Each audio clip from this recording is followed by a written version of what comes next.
घडामोडींच्या सुरुवातीलाच अत्यंत महत्त्वाची बातमी समोर येते, ती म्हणजे देवगिरीवर अजित पवारांच्या आमदारांची बैठक सुरू झालेली आहे आणि आता या बैठकीमध्ये धनंजय मुंडेंच्या राजीनाम्यावर चर्चा होणार का याकडे सर्वांचं लक्ष आहे।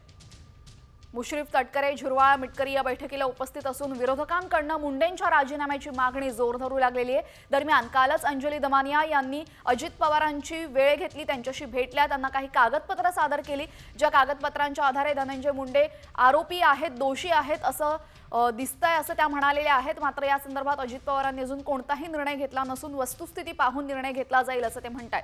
दरम्यान आता राष्ट्रवादीची बैठक सुरू झालेली आहे आणि या बैठकीमध्ये राजीनाम्यासंदर्भात, धनंजय मुंडे यांच्या राजीनाम्यासंदर्भात काही चर्चा होते का हे पाहणं महत्त्वाचं ठरणार आहे। या संदर्भात अधिक माहितीसाठी आमचे प्रतिनिधी सिद्धेश म्हात्रे आपल्यासोबत जोडले गेलेले आहेत। सिद्धेश, राष्ट्रवादीची महत्त्वाची बैठक, राजीनाम्यावर चर्चा होणार का, काय घडू शकतं? नक्कीच त्यांचं जे घर आहे देवगिरी, या आमदार आणि मंत्र्यांची बैठक जी आहे या ठिकाणी बोलावलेली आहे। दर मंगळवारी ही बैठक असते, पण आजच्या बैठकीला विशेष महत्व आहे कारण राजीनाम्याची मागणी जी आहे ती जोर होते।